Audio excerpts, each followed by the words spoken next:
दोस्तों नमस्कार, मेरा नाम है राजेंद्र प्रताप सिंह और आप देख रहे हैं YouTube channel view point with Rajendra.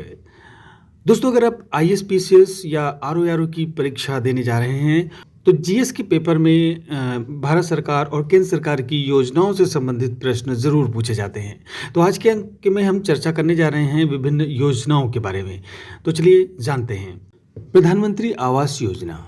हाल ही में प्रधानमंत्री ने अपने तीसरे कार्यकाल की पहली कैबिनेट बैठक में पीएमएवाई के तहत 3 करोड़ ग्रामीण और शहरी घरों के निर्माण के लिए सहायता को मंजूरी दी। 3 करोड़ मकानों में से 2 करोड़ मकान पीएमएवाई ग्रामीण तहत तथा 1 करोड़ मकान पीएमएवाई शहरी के तहत बनाए जाएंगे। प्रधानमंत्री आवास योजना ग्रामीण यानी कि पीएमएवाई जी वर्ष 2022 तक सभी के लिए आवास के उद्देश्य को प्राप्त करने के लिए पूर्ववर्ती इंदिरा गांधी आवास योजना को 1 अप्रैल 2016 से केंद्र प्रायोजित योजना के रूप में प्रधानमंत्री आवास योजना ग्रामीण में पुनर्गठित किया गया। इसका कार्यान्वयन ग्रामीण विकास मंत्रालय के द्वारा किया जाता है। लाभार्थियों के चयन 3 चरणीय सत्यापन प्रक्रिया सामाजिक आर्थिक जाति जनगणना 2011 ग्राम सभा और जियो टैगिंग के माध्यम से किया जाता है। इस योजना के तहत मैदानी राज्यों में प्रति आवास 1.2 लाख रुपए तथा उत्तर पूर्वी एवं हिमालयी राज्यों में प्रति आवास 1.3 लाख रुपए चरणबद्ध रूप से दिया जाता है। मैदानी क्षेत्रों के मामले में केंद्र और राज्य 60:40 के अनुपात में व्यय साझा करते हैं तथा पूर्वोत्तर राज्यों में 2 हिमालयी राज्यों एवं जम्मू कश्मीर संघ राज्य क्षेत्र के मामले में 90:10 के अनुपात में व्यय साझा किया जाता है, यानी कि 90% केंद्र सरकार और 10% राज्य सरकार देती है। एमपीएलएडी योजना यह वर्ष 1993 में घोषित केंद्रीय क्षेत्र की एक योजना है।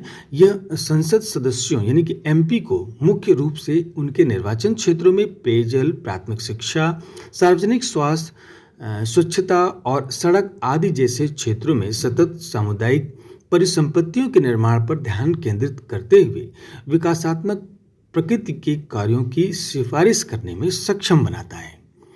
जून 2016 में एमपीएलएडी निधि का उपयोग स्वच्छ भारत अभियान, सुगम्य भारत अभियान, वर्षा जल संचयन के माध्यम से जल संरक्षण और सांसद आदर्श ग्राम योजना आदि जैसी परियोजनाएं के कार्यान्वयन के लिए भी किया जा सकता है।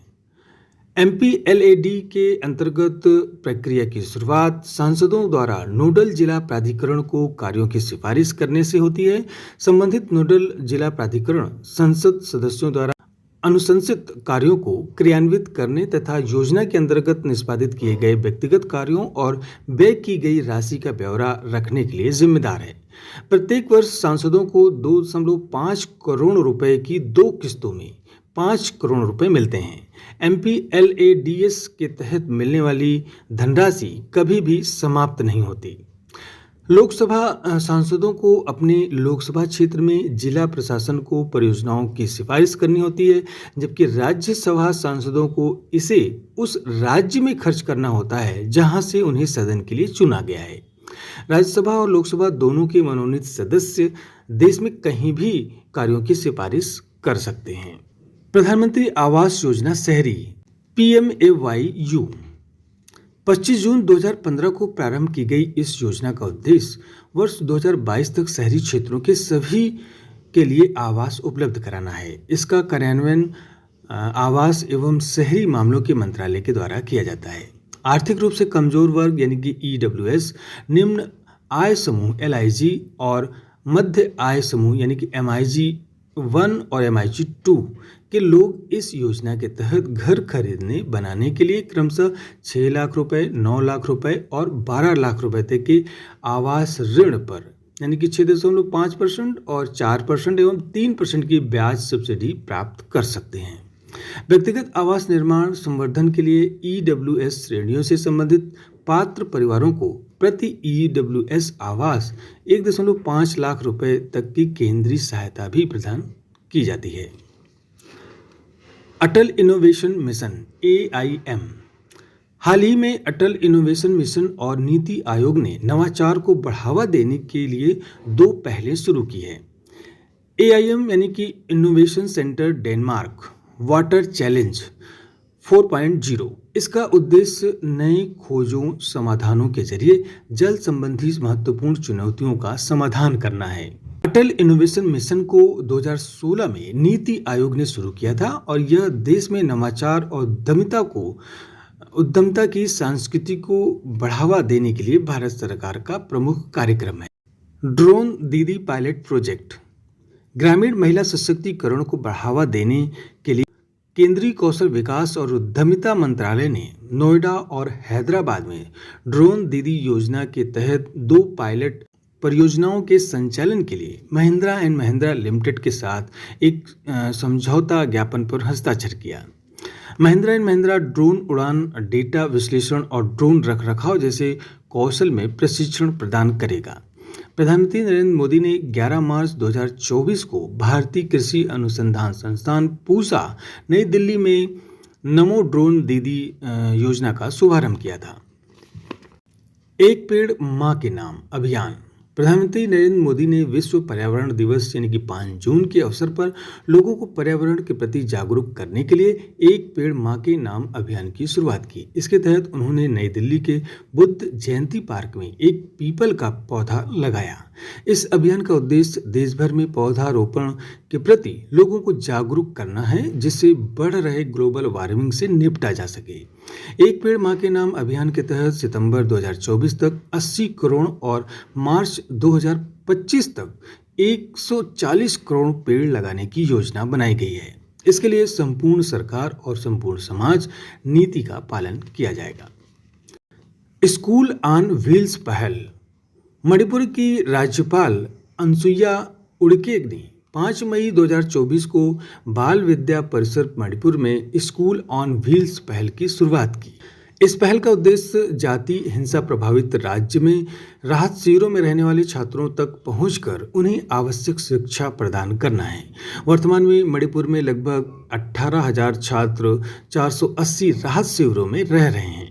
इस पहल के तहत पुस्तकालय, कंप्यूटर और खेल सामग्री से सुसज्जित स्कूल बस एक शिक्षक के साथ विभिन्न शिविरों का दौरा करेगी।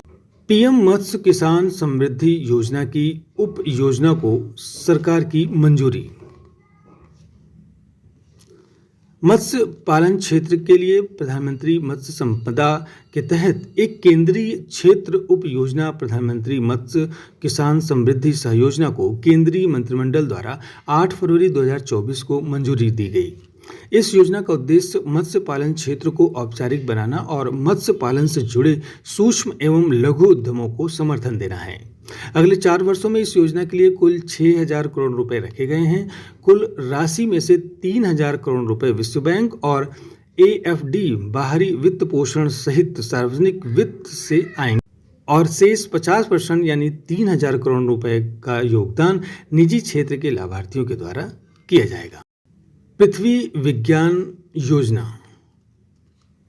प्रधानमंत्री नरेंद्र मोदी की अध्यक्षता में 5 जनवरी 2024 को हुई केंद्रीय मंत्रिमंडल की बैठक में पृथ्वी विज्ञान मंत्रालय की व्यापक योजना यानी कि पृथ्वी विज्ञान योजना को मंजूरी प्रदान की गई। यह योजना वर्ष 2021 से 26 की अवधि के कार्यान्वित की जाएगी। योजना की कुल लागत 4,797 करोड़ रुपए अनुमानित है।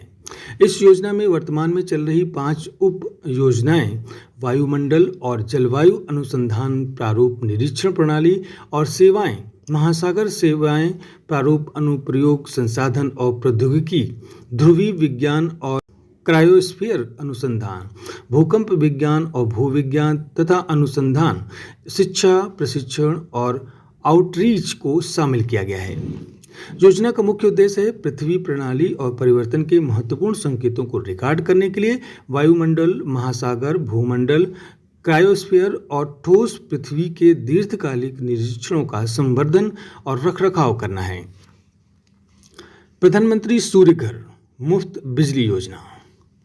प्रधानमंत्री नरेंद्र मोदी ने छत पर सौर ऊर्जा प्रणालियों को बढ़ावा देने के लिए 22 जनवरी 2024 को एक नई सरकारी योजना प्रधानमंत्री सूर्योदय योजना की घोषणा की गई थी, जिसे अब प्रधानमंत्री सूर्य घर मुफ्त बिजली योजना यानी कि पीएम सूर्य घर मुफ्त बिजली योजना नाम दिया गया है और इस नाम से 13 फरवरी 2024 को शुरू किया गया। इस योजना का उद्देश्य भारत के नवीकरणीय ऊर्जा लक्ष्यों को बढ़ावा देना और घरों के लिए बिजली बिल को कम करना है। प्रधानमंत्री के अनुसार इस योजना के तहत 75,000 करोड़ रुपए से अधिक का निवेश किया जाएगा। इस योजना के तहत लोगों के बैंक खातों में सीधे दी जाने वाली पर्याप्त सब्सिडी से लेकर भारी रियायतें बैंक ऋण तथा केंद्र सरकार द्वारा सुनिश्चित किया जाएगा। योजना के अनुसार छत पर सौर प्रणाली लगाने से एक परिवार हर महीने 300 यूनिट तक बिजली निःशुल्क प्राप्त कर सकता है। इससे देश के 1 करोड़ परिवार एक वर्ष में 17 से 18,000 करोड़ रुपए की बचत कर सकेंगे। साथ ही अतिरिक्त बिजली की आपूर्ति बिजली की वितरण कंपनियों को कर सकेंगे। प्रधानमंत्री सूर्योदय योजना का लक्ष्य 1 करोड़ घरों पर सौर ऊर्जा प्रणाली स्थापित करके छत पर सौर ऊर्जा का तेजी से विस्तार करना है। यह आवासीय उपभोक्ताओं के लिए रूफटॉप सोलर को अपनाने को किफायती बनाने के लिए प्रोत्साहन एवं वित्तीय सहायता प्रदान करेगा। पीएम सूर्य घर मुफ्त बिजली योजना के तहत 1.2 लाख रुपए 2 kilowatt roof top solar panel मात्र 30,000 रुपए में लगवाया जा सकता है। योजना पर 75% केंद्र सरकार और राज्य सरकार सब्सिडी अनुदान देगी। यह योजना भारत एवं मौजूदा रूफटॉप सोलर कार्यक्रम के तहत 2022 तक 40 गीगावाट रूफटॉप सौर क्षमता के अपने प्रारंभिक लक्ष्य से चूक जाने के बाद आई है। नई योजना 2026 की विस्तारित समय सीमा तक 40 गीगावाट क्षमता के लक्ष्य को प्राप्त करने के लिए नए सिरे से प्रोत्साहन का संकेत देती है। व्यापक रूप से छत पर सौर ऊर्जा अपनाने से ऊर्जा सुरक्षा और आत्मनिर्भरता को बढ़ावा मिलेगा, साथ ही पर्यावरण को भी लाभ होगा। तो ये थी कुछ महत्वपूर्ण केंद्र सरकार की योजनाएं।